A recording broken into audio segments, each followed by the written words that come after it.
compromise. உங்க சைடுலயும் எங்க சைடுலயும். It's a GT promise. GT Holidays, South India's #1 travel brand. Yes, வீடு, schools, hotels, store room இங்கெல்லாம் partition wall கட்டணும்னாலும் இப்போ பில்டிங் போனஸோட first choice Renocon Rapid Wall Panels. Aadhan cinema நேயர்களுக்கு வணக்கம். Chennai Super Kings versus Gujarat Titans ரொம்ப ஒரு எக்ஸ்பெக்டேஷனோட இருந்த மேட்ச்ல சிஎஸ்கே ஒரு ரொம்ப மோசமான ஒரு தோல்வி அப்படின்னே சொல்லணும். சிஎஸ்கே எங்க மிஸ் பண்ணாங்க, இந்த மேட்ச்ல நடந்ததெல்லாம் என்ன அப்படின்றதெல்லாம் பத்தி டீட்டெயிலாக பேசுறதுக்காக கிரிக்கெட் அனலிஸ்ட் ரமேஷ் நம்மளோட இணைஞ்சிருக்காரு. வணக்கம் சார். வணக்கம் சந்தோஷ், எப்படி இருக்கீங்க? நல்லா இருக்கேங்க சார். ஓகே. ஒரு ரொம்ப எக்ஸ்பெக்டேஷன் இருந்த ஒரு மேட்ச் சேப்பாக்கு வர்றாங்க. மும்பையில் ஒரு பெரிய வெற்றி சிஎஸ்கேக்கு கிடைச்சது. ஒரு 100 ரன் வித்தியாசத்தில் ஜெயிச்சிட்டாங்க. ஓகே, வின்னிங் காம்பினேஷன் செட் ஆயிடுச்சு, எல்லாம் செட், இனிமேல் அவ்வளோதான், போயிட்டே தான் இருப்போம் அப்படின்னு எல்லாம் பேசி அந்த ஒரு மேட்ச்ல ஒரு sudden loss. First initial thoughts இந்த மேட்சை பற்றி உங்களுக்கு என்ன? இல்லை, அவங்க கேம்குள்ளேயே வரல. Start right from the beginning as usual toss lose பண்ணார். அதில் நீங்கள் பார்த்தீங்கன்னா ஆக்சுவலாக இந்த மாதிரி ஒரு 3:30 ஆஃப்டர்நூன் மேட்ச்சுக்கு ஃபர்ஸ்ட் பேட் பண்ணுறதுக்கு உங்களுக்கு அதுவாக அமையணும். ஆமாம், அது இன்ஃபேக்ட் அது ரொம்ப நல்லது. குட் டாஸ் டு லூஸ்ன்னு சொல்லுவாங்க. ஆமாம், ஆக்சுவலாக அது நீங்கள் கன்ஃபியூஷன் இருக்காது. டாஸ் தோத்ததுனால அவங்க என்ன கொடுக்குறாங்களோ அதான் எடுத்துக்க போகிறீங்க. அவங்களா கொடுத்தது உங்கள் மடியில் விழுந்த ஒரு வரப்பிரசாதம் அது. அதை விட்டுட்டு அதை போய் இப்படி சொதப்பினது ரொம்ப வருத்தத்துக்குரிய ஒரு முடிவாக தான் இருந்தது. ஏன்னா அப்ளிகேஷனே இல்லை அவங்கக்கிட்ட. நீங்கள் 3:30 மணி அந்த வெயிலில் நீங்கள் நல்லா உள்ள ரெஸ்ட் எடுக்கலாம். 1.5 மணி நேரம் 2 மணி நேரத்துக்கு 2 பேர் மட்டும்தான் ஃபீல்டில் இருக்க போகிறோம் அப்படின்னு இருக்கும்போது அதை என்ஜாய் பண்ணாமல் பட்டுன்னு ஊர்வலம் போகிற மாதிரி இருக்கிற ரன்ஸ் எல்லாம் பார்த்தா பின்கோட் நம்பர் மாதிரி இருந்தது. ரொம்ப அசிங்கமாக இருந்தது. ஒரு they were not in to the game at all. அது மென்டலி அவங்களோட மைண்ட் செட் என்ன காரணம் அந்த மாதிரி இருந்ததுங்கிறது ஒன்றுமே புரியல. ஒருவேளை அந்த அதுக்கு முன்னாடி டீம் மீட்டிங்கில் ஏதாவது ரப்சர் ஏதாவது நடந்ததா என்னன்னு தெரியல. அவங்களோட அப்ரோச்சை நீங்கள் பார்த்தாலே ரொம்ப நெகட்டிவாக இருந்த மாதிரி இருந்தது. On the other hand GT பார்த்தா ரொம்ப பாசிட்டிவாக இருந்தாங்க. கில் வாஸ் ரொம்ப அப்படியே ஒரு மாதிரி பப்ளிங் வித் எந்தூசியாசம் மாதிரி இருந்தார் அவர். அந்த டீம் அதுக்கேற்ற மாதிரி ஒர்க் பண்ணாங்க. சரி, நம்ம இவங்க மட்டமாக ஆடினாங்கங்கிறது ஒரு பக்கம் சொல்கிறத விட அவங்க நல்லா பர்ஃபார்ம் பண்ணாங்க ஜிடி. அதையும் நம்ம அவங்ககிட்ட அந்த கிரெடிட் எடுக்க முடியாது. Siraj bolt beautifully. ஃபஸ்ட்டு ஒரு 3 ஓவர் சிராஜும் ரபாடாவும் கேமுக்குள்ளே அவங்க சிஎஸ்கே வரவிடாமல் பண்ணிட்டாங்க. Not only taking wickets but threatening bowling இருந்தது அவங்ககிட்ட இருந்து. பேஸ் அண்டு ஈவன் நீங்கள் சென்னையில் பார்த்தீங்கன்னா கொஞ்சம் என்னதான் நல்ல பயங்கர வெயில் இருந்தாலும் நல்ல காற்று இருக்குது செகண்ட் ஹாஃபில் பர்டிகுலர்லி. இப்போ இன்னும் சொல்லப்போனால் நீங்கள் நான்லாம் அப்பார்ட்மெண்ட்டில் இருக்கேன். நீங்கள் பால்கனியில் இன்னும் பார்த்தீங்கன்னா எதிர்க்காங்க இங்கெல்லாம் பார்த்தீங்கன்னா துணி பறக்குது, போய் கீழே போய் விடுற மாதிரிலாம் இருக்குது. அந்த அளவுக்கு நல்ல காற்று இருக்குது. அதை சிராஜ் நல்லா எக்ஸ்ப்ளாய்ட் பண்ணார். யூஸ்வலாக இந்த மாதிரிலாம் ஒரு கொஞ்சம் விண்டி கண்டிஷன்லாம் இருந்ததுன்னா அவர் கொஞ்சம் ஓவர் எந்து ஆகிடுவார். ஆமாம், டவுன் த லெக் ஸ்டம்ப்லாம் போட்டு தாறுமாறாக ஏற்றுவார். அப்படிலாம் இல்லாமல் நல்ல பியூட்டிஃபுல்லாக ஆஃப் லைனில் போட்டார், ஃபஸ்ட் கிளாஸாக போட்டார். அதனால CSK was pushed a corner right from the beginning. அதுக்கப்புறம் அவங்க ரெக்கவரே ஆகலை. அது ரொம்ப ஒரு நல்ல game of GT, bad game of CSK ஒத்து போயிடுச்சு. உள்ள டீட்டெயிலாக போகிறதுக்கு முன்னாடிங்க சார், நம்ம தோனியை நிறைய நாள் பார்த்துருக்கோம். டீம் வரிசையாக தோத்துக்கிட்டே இருந்தால் கூட யாராவது ஒரு ஆளை மாற்றுங்கப்பா அப்படின்னு சொல்லி கெஞ்சுவோம், மாற்றவே மாட்டார். சேம் 11 அப்படின்னு சொல்லுவார். அப்படி தான் நம்ம சிஎஸ்கே பழகிருக்கோம். ஜெயிச்ச காம்பினேஷன் ஏன் சார் மாற்றுறாங்க? எனக்கு அதாவது இவங்க டீம் காம்பினேஷன் எனக்கு புரிய மாட்டேங்குதுங்க. ஆக்சுவலி அவங்க எதை மனசில் வச்சுட்டு பண்ணுறாங்க? ஒரு டீம் ஒரு காம்பினேஷன் இருக்குது. ஒரு 11 நீங்கள் சொல்கிற மாதிரி ஜெயிச்ச 11 அப்படி இருக்கும்போது அதை மாற்றுறதுக்கு ஒரு டீமை எதுக்காக நீங்கள் மாற்றணும்? ஒன்று பேட் பர்ஃபார்மன்ஸ் இருந்தால் மாற்றணும், இல்லை ஆம்பியன்ஸ் அந்த கண்டிஷனுக்காக மாற்றணும். ஏன்னா நீங்கள் முதல் மேட்ச் ஆடினது ஒரு ஸ்பின்னிங் ட்ராக்ல ஆடி இருக்கீங்க, 3 ஸ்பின்னர் ஆடினீங்க. இது பயங்கர க்ரீன் விக்கெட்டு, பவுன்சி விக்கெட்டு. இங்கே 3 ஸ்பின்னர் உங்களுக்கு தேவையில்லை, 3 ஃபாஸ்ட் பாலருக்கு போகலாம்னு சொல்லிட்டு போனீங்கன்னா அதெல்லாம் ஓகே.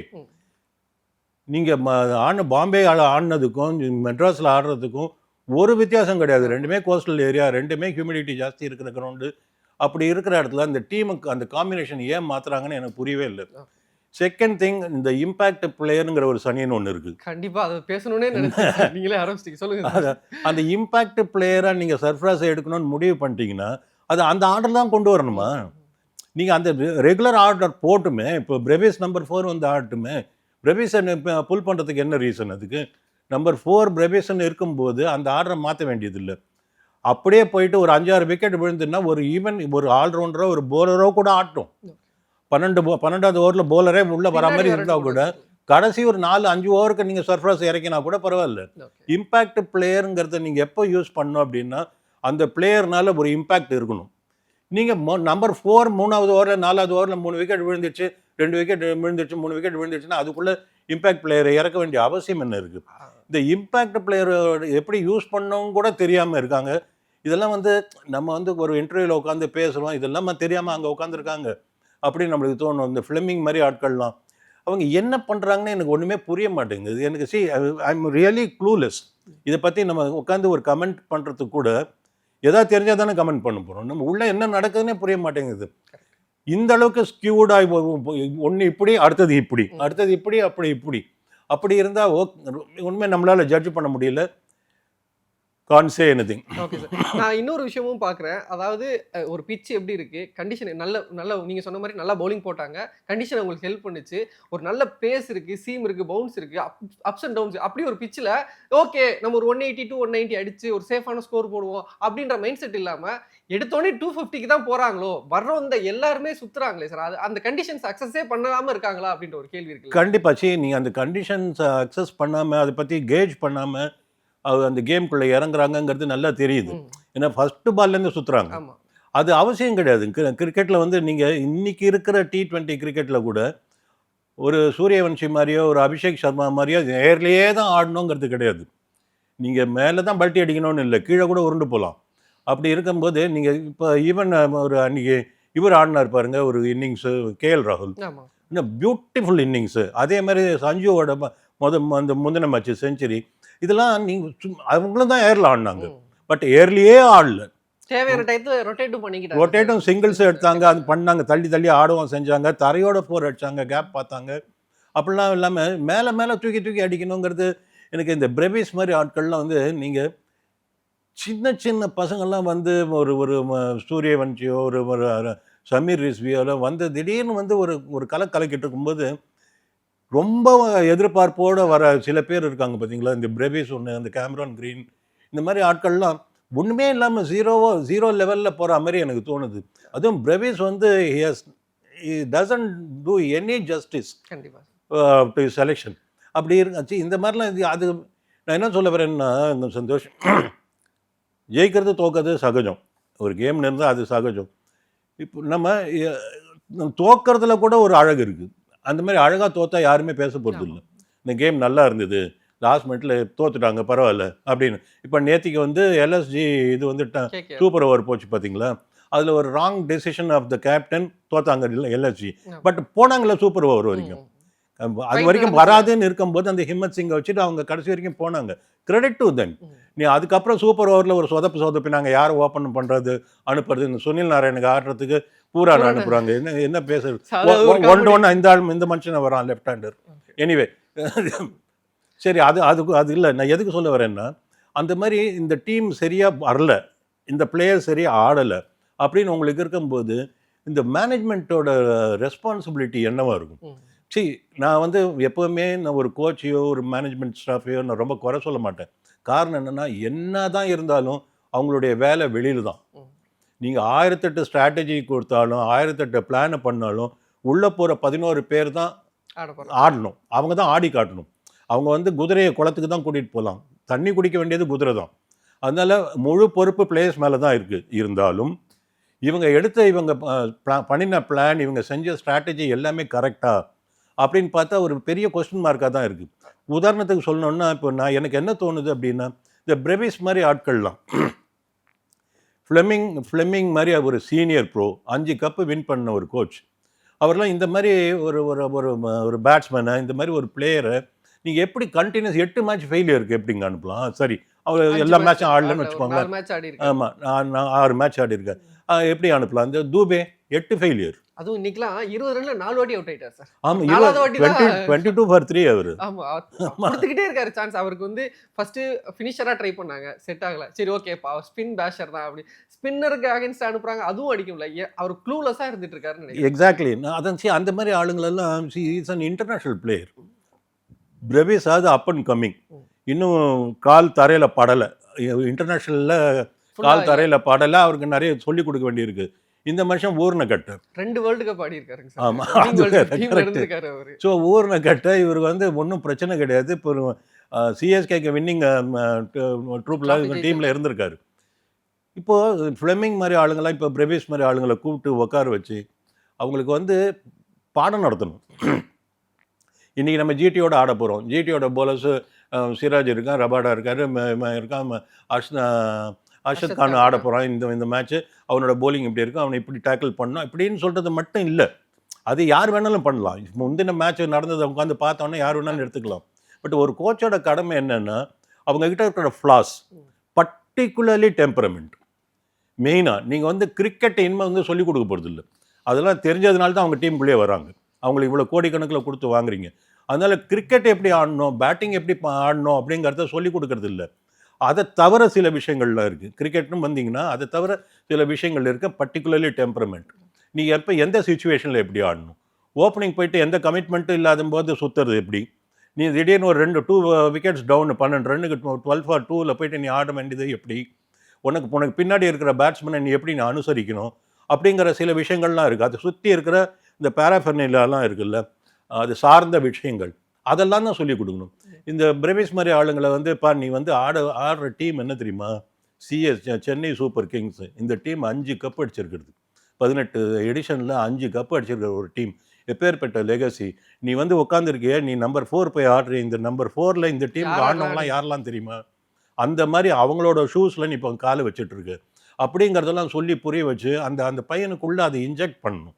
அது அந்த பையன் அவனோட மனசுக்குள்ளே அதை செலுத்தி அவனுக்கு வந்து அந்த சீரியஸ்னஸ் ஆஃப் இட் உள்ளே இறங்கணும். அந்த மாதிரி இதெல்லாம் தான் அவங்களோட வேலை. கிரிக்கெட் ஆட சொல்லி கொடுக்குறதோ நீ பார்த்து ஆடு, இங்கே போய் அடித்து ஆடு, இங்கே ஒட்டி ஆடுன்னு சொல்கிறது இல்லை. அது ஆட்டோமேட்டிக்காக வந்துடும். ஒரு 2 ஃபெயிலியரை தொடர்ந்து கூட வந்துடும். இந்த மைண்ட் செட் உங்களுக்கு கொண்டு வரணும், பாசிட்டிவிட்டி கொண்டு வரணும். அது இந்த மாதிரி டீமில் இது அப்படிங்கிறத அவங்க கொண்டு வரணும். அப்போ தான் அந்த ஓனர்ஷிப் கிடைக்கும் உங்களுக்கு. இதே நீங்கள் இந்த ஐபிஎல்லே எடுத்து பார்த்தீங்கன்னா 4 டீம் வந்து உங்களுக்கு என்ன சொல்லலாம், இங்கே நிற்கிற team CSK, Mumbai Indians, KKR and RCB. நீங்கள் மற்றதெல்லாம் அப்புறம் தான், மீதி இருக்கிற 6 டீம் பின்னாடி வரும், ஒரு சேஞ்சஸ் இருக்கும், அது இருக்கும். இந்த 4 டீம்ஸ் தான் உங்களுக்கு வந்து தி டீம்ஸ் அப்படின்னு சொல்கிற மாதிரி. இந்த 4 டீமுக்கும் ஒரே ஒரு ட்ராஃபி அடிச்சிருந்தா கூட ஆர்சிபிக்கு ஒரு லெகசி இருக்குது அவங்களுக்குள்ள. அது அந்த டீமோட குவாலிட்டி, அந்த டீமுக்கு உண்டான தகுதி, அந்த டீமுக்கு உண்டான வேல்யூ, வெயிட் இதெல்லாம் இருக்குது. இதெல்லாம் அந்த பிளேயர்ஸுக்கு, புது பிளேயர்ஸுக்கு சொல்லிக் கொடுக்கணும். இதெல்லாம் தான் இறக்கணும். அதெல்லாம் இல்லாமல் சும்மா போயிட்டு கம்பசூத்திர வேலை பண்ணிட்டு இருந்தாங்கன்னா நடக்கவே நடக்காது. நான் ஆரம்பத்துலேருந்தே சொல்லிட்டு இருக்கேன், இவங்களோட team selection is very very bad. அதுவும் 11 செலெக்ஷன் ரொம்ப மோசமாக இருக்குது. அது வந்து ஹார்சஸ் ஃபார் கோர்சஸ்ங்கிற பாலிசி அடாப்ட் பண்ண மாட்டேங்கிறாங்க. இந்த இடத்துக்கு இந்த மாதிரி ஆளுக்கு சேப்பாக்கில் ஆடும்போது அகில் ஹுசைன் ஆடாமலே இருந்தாங்க. அவன் அகில் ஹுசைன் டீமில் வந்ததுக்கப்புறம் 3 மேட்ச் ஜெயிச்சாங்க. இல்லை சார், 2 மேட்ச் ஜெயிச்சதுக்கு அப்புறமும் எஸ்ஆர்ஹெச்சோட ஒரு மேட்ச் உட்கார வைக்கிறாங்க, ட்ராப் பண்ணாங்க. ஹேண்டர்ஸ் இருக்கறனால ஸ்லோ லெஃப்ட் ஆர்முக்கு கொடுக்க மாட்டோம்ன்ற கான்செப்ட் என்னைக்கு அது என்ன தியரின்னு புரியல. அது யார் சொல்லி கொடுத்தாங்கன்னு எனக்கு புரியலங்க. அது ஒரு லெஃப்டி ஆடும்போது ஆஃப் ஸ்பின்னர் தான் வரணும், ஒரு லெஃப்ட் ஆர்ம் ஸ்பின்னர் போட்டால் லெஃப்டிஸ்னா அடிச்சிருவாங்க. இதெல்லாம் அடிக்க கூடாதுங்க, அதானே போலர் அதுதானே. இப்போ எத்தனை இதுக்கு முன்னாடி போட்டவங்களாம் என்ன மனுஷங்க இல்லையா? இந்த ஜடேஜாலாம் லெஃப்ட் ஹேண்டர்ஸ் விக்கெட் எடுக்கலையா? இதெல்லாம் ஒரு மித்து. இதெல்லாம் இவங்களே போட்டுக்கிற மாதிரி சில முத்திரைகள். அதெல்லாம் தேவையில்லாத விஷயம். இதெல்லாம் தான் பண்ணணும். சிஎஸ்கே வந்து இனிமேல் நீங்கள் வந்து ட்ரிபிள் ப்ரொமோஷன் கிடைச்சது, 8லேருந்து 5க்கு போனாங்க. அதுலேருந்து அவங்க திரும்பியே பார்த்துடக்கூடாது. அப்படியே மேலே ஏறி போய் அப்படியே மேலே போயிருந்தா தான் அவங்களுக்கு. ஜிடி வந்து மும்பையோட ஒரு பெரிய 100 லாஸ், ஆர்சிபிட்ட ஒரு ஹேமரிங் வாங்கியிருக்காங்க. அப்படி ஒரு லோ ஆன் கான்ஃபிடன்ஸ்ல இருக்கிறவங்கள்ட்ட நீங்க எப்படி ஆடி இருக்கணும், உங்களோட கான்ஃபிடன்ஸ் லெவல் எப்படி இருந்திருக்கணும், அவங்களுக்கு கான்ஃபிடன்ட் ஏற்றி கொடுத்து. எக்ஸாக்ட்லி கரெக்டான பாயிண்ட் அது.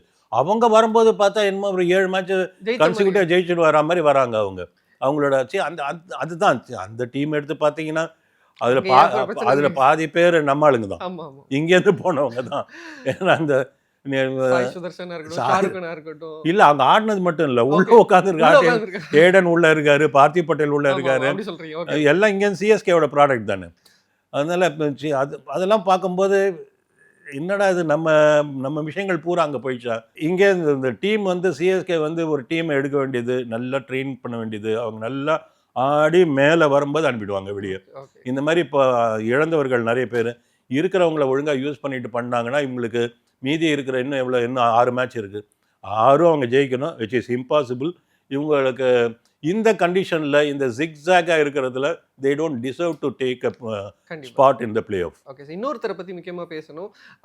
ஒரு சின்ன பையன், ஒரு பெரிய எக்ஸ்பெக்டேஷன் இருக்குது. அதெல்லாம் தாண்டினாலுமே 14 கோடிக்கு நம்ம எடுத்துட்டோம், அவர் எடுத்து வெளியே உட்கார வச்சிட்டோம்னா பேக்லாஷ் வரும் அப்படின்ற காரணத்துக்காகவே கார்த்திக் சர்மா ஆடுறாங்களா? ஏன்னா நான் பார்த்து, எனக்கு தெரியல, உங்களுக்கு இன்னும் பெட்டராக தெரியும், அவரோட கேமை பார்த்துருப்பீங்க. அவர் இந்த லெவலில் ஃபிட் ஆகுறாரா சார்? இல்லை, நீங்கள் டூ ஏர்லி. இது கூட நான் வந்து அவர் 3-4 மேட்ச் ஆடிட்டார், இருந்தாலும் டூ ஏர்லின்னு சொல்கிறதுக்கு காரணம் என்னென்னா அவரோட பொசிஷன் அந்த மாதிரி. நீங்கள் வந்து கார்த்திக் சர்மாவை நீங்கள் ஒரு ஒரு ஃபினிஷராக ஒரு ஒரு ஒரு ஹிட்டராக பார்க்குறீங்க. நீங்கள் கார்த்திக் சர்மாவை மேலே அனுப்புங்கிறேன் நான். ஓகே, நீங்கள் நம்பர் 3 ஆட விட்டுங்க, எப்படி இருந்தாலும் தோக்க போகிறீங்க. ஆட விட்டு ஒரு சின்ன பையன் நீங்கள் காசு கொடுத்து எடுத்திருக்கீங்கல்ல, இந்த பிரசாந்த் வீருக்கு சான்ஸ் கொடுங்க. துபேக்கு 8 மேட்ச் கொடுக்க வேண்டிய அவசியம் கிடையாதுங்க. 8வது மேட்ச் பிரசாந்த் வீர் ஆடி இருக்கலாம். சாரி, அதுவும் சேப்பாக்கில் வந்து ஸ்பின் போடலாம். Prashant Veer left off spinner. நீ அந்த இடத்துல வந்து துபேவோட 2 ஓவர் பேஸ் உங்களுக்கு தேவையில்லை. அது பேஸே கிடையாதுன்னு வச்சுக்கோங்க. அது உங்களுக்கு தேவையில்லை. ஒரு ஸ்பின்னர், அடிஷ்னல் ஸ்பின்னர் கிடைச்ச மாதிரி இருக்கும். சின்ன பையன், டெஃபினட்டாக பெட்டர் ஃபீல்டர். எந்த ஒரு ஃபீல்டர் வந்தாலும் துபேவோட பெட்டர் ஃபீல்டராக இருப்பாங்க. இதுக்கு சார், சாரி டு இன்டரப்ட், துபேவோட ஃபீல்டிங் நமக்கு எல்லாருக்கும் தெரியும். ஆனால் அவர் எந்நேரமும் லாங் ஆன்லேயே வச்சிருக்காங்க. அதாவது ஒரு ஹை பால்ஸ் அதிகமாக வரக்கூடிய இடங்கள்ல நம்ம ஃபேப் டூப்ளசிஸ் மாதிரியான ஆட்களை பார்த்துருக்கோம்.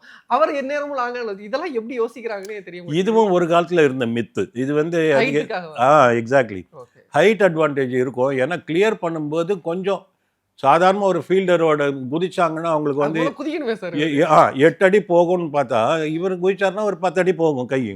அதனால அந்த 2 feet டிஃபரன்ஸுக்கு அவங்க பார்க்குறாங்கன்னு வச்சுக்கலாம். நீங்கள் சொல்கிற மாதிரி அவர் குதிக்கணுமே. அவர் 8 அடியிலே இருந்தார், கையை கூட தூக்கலைன்னா, அவர் வந்து கையில் விழுறதும் கூட வாங்கி தான் கீழே வைப்பேன் அப்படின்னு இருந்தாருன்னா, அந்த இப்போ ரிங்கு சிங் எடுத்துக்கோங்க. ஃபீல்டில் பார்த்தா மற்ற 10 பேர் இருக்காங்களாங்கன்னு கேட்குற மாதிரி, எங்கே பார்த்தாலும் அந்த மனுஷன் இருக்காருங்க. பாக்கெட் டைனமோ மாதிரி இருக்காரு. அவர் என்ன பெரிய டாலா? அவர் பண்ணலையா அது? நீங்கள் இதான் சொல்கிறேன், இதெல்லாம் வந்து மித்து. நம்மளுக்கு நம்மளே போட்டுக்கிற ஒரு கொஞ்சம் ஒரு 5 வருஷம் 10 வருஷம் பின்னாடி இருக்காங்களோன்ற ஒரு ரொம்ப வருஷம் பின்னாடி இருக்காங்க. அதனால தான் ஓப்பனிங் எடுத்துக்கோங்களேன். ஓப்பனிங் இப்போ நேற்றுக்கு அடிச்ச 74 ரன் ஏதாவது இன்னைக்கு இருக்கிற T20 கிரிக்கெட் அங்கே ருத்ராஜ் அடிச்சது. நான் அவரை பற்றி கிரிட்டிசைஸ் பண்ண வேணும்னு நினச்சேங்க சார். ஏன்னா ஒரு ஃபார்முக்கு வர்றாரு, அவர் நல்லா அடிச்சு ஒரு ரெஸ்பெக்டபிள் ஸ்கோர் கொண்டு வந்தார். ஆனால் மிடில் ஓவர்ஸில் நான் பார்க்குறேங்க சார், அவருக்கு 8 மீட்டர் லென்த்தில் பாலை back of the length hit பண்ணிக்கிட்டே இருக்காங்க. லெக் சைடில் வந்து பேக் பண்ணிடுறாங்க ஃபீல்டை. அவர் டாட் பால் வாங்கிட்டே இருக்காரு. அந்த இம்ப்ரூவைசேஷன்றது அந்த இடத்துல இல்லாமே இருந்துச்சு. 20th over second ball outside விட்டாங்க. அது எப்படி சார்? எனக்கு என்ன நீங்கள் வந்து அதுதான் சொல்கிறேன். நீங்கள் வந்து உங்களுக்கு இன்னும் இந்த இன்னைக்கு இருக்கிற 2026 T20 மோடுக்கே வரல. இவங்க அந்த மோடுக்கே வரல. நான் அதான் சொல்கிறேன், நீங்கள் அந்த மோடில் இல்லை, அங்கே போகாதீங்க. அந்த இடத்துல இருக்க வேண்டாம். நீங்கள் அந்த இடத்துல நீங்கள் அடிக்கிற பசங்களை இந்த கார்த்திக் சர்மா, பிரசாந்த் வீர் மாதிரி ஆளுங்களை, ஊர்வில் பட்டேல் மாதிரி ஆளுங்கள்லாம் மேலே ஏற்றி ஒரு 2 சாம்சன் இருக்கட்டும். நீங்கள் வந்து சஞ்சு சாம்சனை டிஸ்டர்ப் பண்ண முடியாது. ஏன்னா சஞ்சு சாம்சன் கீழே வந்தால் பிரயோஜனம் இல்லை. அவர் ஓப்பனிங் தான் வரணும், ஓப்பனிங் தான். அதுவும் சஞ்சு சாம்சனை நீங்கள் வரலிட்டி பேசவே முடியாது. ஆமாம், 3 மேட்ச் ஜெயிச்சு கொடுத்தாரு. 2 செஞ்சுரி அடிச்சிட்டாரு. இது வரைக்கும் 6 அடிக்கல இந்த ஐபிஎல்ல. இதில் 2 செஞ்சுரி அடிச்சனை பற்றி நீங்கள் வந்து எந்த பின் பாயிண்ட் பண்ண முடியாது. அவரை விட்டுருங்க. அவர்கிட்ட நீங்கள் சொல்ல வேண்டியது, ஐயா ஒரு 2 நீ எப்படி பாம்பேல ஆடினியோ அதே மாதிரி ஒரு 2 கீப்பப் பண்ணிக்கோ. நீங்கள் தயவு செஞ்சு கடைசியில் நாட் அவுட் வர மாதிரி ஆடினா கூட போதும் எனக்கு. உங்ககிட்ட அந்த ரன் இல்லாட்டாலும் பரவாயில்ல, ஒரு 2 விக்கெட்டு விழாமல் நீ பார்த்துக்கோ, இன்னும் 2 பசங்களை விட்டு அடிக்க விடுறேன் அப்படின்னு சொல்லிட்டு இந்த பசங்களெல்லாம் விட்டாங்கன்னா பரவாயில்ல. அட்லீஸ்ட் உங்களுக்கு நீங்கள் டீமை கேஜ் பண்ண முடியும். இந்த வருஷம் இல்லைனாலும் அடுத்த வருஷத்துக்கு. இப்போ ஆஸ் இட் இஸ் அடுத்த வருஷம் இந்த டீம் என்னவா இருக்குன்னு பார்த்தா சொல்ல முடியாது.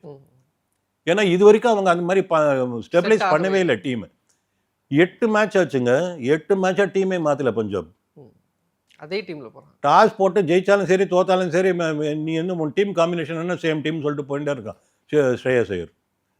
அந்த எப்படி நிற்கிறாங்க பாருங்க. மிஞ்சி போச்சுன்னா அந்த இம்பேக்டில் கொஞ்சம் விளையாடிக்கிறாங்க. இப்படி மாற்றி அப்படி பண்ணுறாங்களே தவிர, அந்த டீமை எப்படி கொண்டு நிட் பண்ணிட்டாங்க. அது KNIT சொல்கிறேன், நிட் பண்ணிட்டாங்க. அதை அந்த மாதிரி ஒரு டீம் வந்து இப்போ நான் சொல்கிற மாதிரி இப்போ 8வது மேட்ச் முடிஞ்சிருக்கு. இன்னும் இவங்களுக்கு வந்து என்னோட ஸ்குவாடு, என்னோட டீம் என்ன, ஸ்குவாடு இருக்குது, என்னோட டீம் என்ன அப்படிங்கிறது இன்னும் அவங்களுக்கு தெரியல.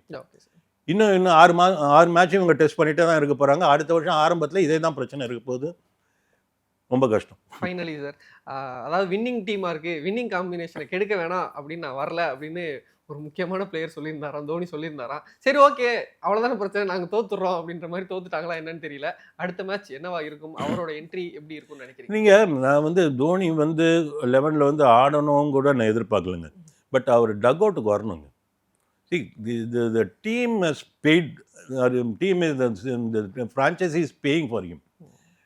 நீங்கள் ஒரு சட்டம் வச்சுருக்காங்க, இந்த 11 பிளேயரு ப்ளஸ் 4 பிளேயர், 15 பிளேயர் தான் நீங்கள் அலௌடு டக் அவுட்டில். ஏன்னா கூட்டம் வந்து உட்காரக்கூடாது அப்படின்னு சொல்லிட்டு இந்த வாட்டி கொண்டு வந்திருக்காங்க. நீங்கள் அந்த 4 பேரை ரிசர்வில் வைக்கிற 4 பேரில் யாராவது ஒருத்தர் தானே எடுக்க போகிறீங்க, மீதி 3 பேர் சும்மா தானே எடுக்க போகிறாங்க. அந்த 3 பேரில் ஒரு ஆளாக தோனி வரட்டுமே. தோனி வந்து டக் அவுட்டில் உட்காந்தாலே அதோட கலர் வேறுங்க. நான் அதை தான் சொல்கிறேன், நீங்கள் வந்து ஆட வேண்டாம், ஒன்றும் பண்ண வேண்டாம். ஒரு எமர்ஜென்சிக்கு வேர்ஸ் கம் வேர்ஸ் கடைசியில் ஒரு 5 ஓவர் கீப் பண்ணுறதுக்காக மட்டும் நீ வரேன்னு வச்சுக்கோங்க. அந்த டைட்டாக இருக்கிறான். லாஸ்ட் 5 ஓவர்ஸ் தோனியோட கேப்டன்சி தேவை. விக்கெட் கீப்பராக உள்ளே வந்து நின்று ஓவருக்கு பேட்டிங் தேவைப்படுது, ஆக்சலரேட் பண்ண வேண்டியிருக்கு அப்படின்னா கூட ஒரு நீங்கள் ஏதோ ஒன்று சொல்கிறேன்னா, ஏதோ ஒரு 10 பால் 35 ரன் அடிக்கணும்னு வச்சுக்கோங்களேன். 10 பால் 25 ரன் அடிக்கணும். அந்த இடத்துல வந்து நான் மற்றவங்கள புது பசங்களை நம்புறதை விட தோனியை நம்ப தயார் அப்படின்னு சொல்லிட்டு நீங்கள் கொடுக்கறது. நான் கூட இந்த பேட்டிங் கூட நான் தோனிக்கிட்ட வரல. அந்த ஒரு கேப்டன்சி இந்த லாஸ்ட் மினிட்ல என்ன பண்ணுறதுன்னு தெரியாமல் தவிக்கிறாரு ருத்ராஜ். நல்லா தெரியுது, ஃபீல்ட் செட்டிங்கில் சொதப்புறாரு, போலிங் சேஞ்சஸில் சொதப்புறாரு. இந்த மாதிரி அவருக்கு பிடிபட மாட்டேங்குது. பாவமாக இருக்குது பார்க்கறதுக்கு. என்ன இருந்தாலும் என்னமோ சம்திங் இஸ் லேக்கிங் இன் ருத்ராஜுங்கிற மாதிரி தோணுது. அதுக்கு அந்த மாதிரி இடத்துல வந்து லாஸ்ட் ஒரு 3-4 ஓவர்ஸுக்கு வெறும் சஞ்சுவை உள்ள அனுப்பிட்டு, ஏதோ கைவலி கால் வலின்னு 1008 இருக்குல்ல, அனுப்பிட்டு தோனி வந்து கீப்பிங்க்கு வந்தாருன்னு வச்சுக்கோங்க. நீங்கள் அது யோசிச்சு பாருங்களா, அந்த அந்த அந்த சேஞ்சு எப்படி இருக்கும்னு. அது கூட பண்ணால் போதுங்கிறேன் நான். ஒன்றும் இல்லாட்ட கூட சும்மா வந்து டக் அவுட்டில் உட்காந்து இவங்க வந்து திரும்பி உன்னை பார்த்தாலே அவங்களுக்கு வேற மாதிரி ஆகிடும். ஸோ அதுவாது பண்ணுங்க. சும்மா ரூம்லேயே உட்காந்துட்டு இது என்னமோ அவரும் தனியாக ரொம்ப அலுஃபாக இருக்காரு. இந்த டீம் மேலே ஒரு பெரிய யூஸ்வலாக அந்த டீம் மேலே பயங்கரமான ஓனர்ஷிப் இருக்கிற ஒரு ஆள் இந்த வருஷம் அவ்வளோ இல்லையோ அப்படின்னு எனக்கு தோணுது. Okay sir.